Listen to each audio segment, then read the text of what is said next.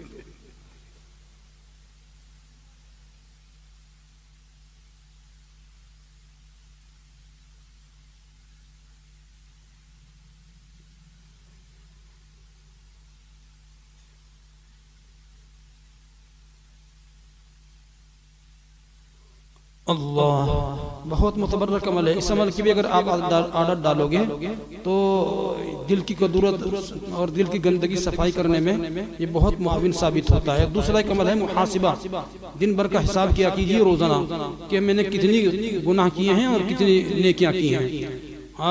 جب آپ کو اندازہ ہوگا مجھے اندازہ ہوگا کہ میرے گناہ زیادہ ہیں تو مجھے شرمندگی ہوگی، تو ایسے آہستہ آہستہ بتدریج گناہ کم ہوتے چلے جائیں گے، انشاءاللہ نیکیوں کا غلبہ رہے گا۔ محاسبہ بھی کرنا چاہیے روزانہ۔ اللہ مجھے بھی توفیق دے اور آپ کو بھی توفیق عطا فرمائے۔ یہ سب دل کی باتیں ہیں، اصل میں دل کو سنوارنے کی ابھی فرمایا نا اذا صلحت صلحت الجسد کلو، ہمارے مفتی صاحب نے۔ دل اگر سنورا ہوا ہوتا ہے تو جسم خود بخود سنور جاتا ہے، جسمانی اعتبار سے بھی روحانی اعتبار سے بھی۔ جسمانی اعتبار سے بھی اگر دل ٹھیک نہیں ہوتا تو کوئی بھی اعضاء کام کرنے کے لیے تیار نہیں ہے جو ہے، اور اگر دل ٹھیک ہوتا ہے تو پھر بعد تھوڑی بہت پریشانیوں کو انسان جھیل لیتا ہے۔ اسی طرح سے روح کے اعتبار سے بھی روحانی اعتبار سے بھی دل اگر ٹھیک نہیں ہے تو پھر میرے بھائیوں کسی بھی اعمال میں دل نہیں لگتا۔ نمازیں پڑھتا ہے لیکن دل اس کا دکانوں میں ہوتا ہے، بھینسوں میں ہوتا ہے، زراعت میں ہوتا ہے، کھیتیوں میں ہوتا ہے، کاروبار میں ہوتا ہے، بیوی بچوں میں ہوتا ہے، اور یہاں تک کہ امام صاحب سلام پھیر دیتے ہیں اسے بیچاروں کو پتہ نہیں ہوتا رکعت 3 ہوئی 4 ہوئی۔ اس لیے دل کو سنوارنے کی ضرورت ہے، اور دل سنورتا ہے ذکر سے۔ دل پر جو گندگی گناہوں کی لگی ہوئی ہوتی ہیں اس کو دھونے کے لیے کوئی کیمیکل دنیا کے کسی سائنسدان نے جو ہے نہیں بنایا، بس اللہ نے ذکر کی دولت ہمیں مرحمت فرمائی ہے، اس سے دل دھل جاتا ہے۔ کیونکہ اس سے ذکر کرنے سے دل کے اندر رقت نرمی پیدا ہوتی ہے، جس کی وجہ سے آنکھوں میں آنسو آ جاتے ہیں۔ ورنہ قساوت قلبی جس کے ہاں ہوتی ہے عموماً اس سے سامنے کتنے بھی رونے رو اس کی آنکھ میں آنسو آنے کے لیے تیار نہیں ہوتا ہے۔ اس لیے ذکر جو ہے وہ عظیم دولت ہے کہ جو انسان کے دل کو نرم بنا دیتی ہے، اور اس کی آنکھ سے آنسو جاری ہو جاتا ہے، وہی آنسو اس کے گناہوں کے دھلنے کا سبب بن جاتا ہے۔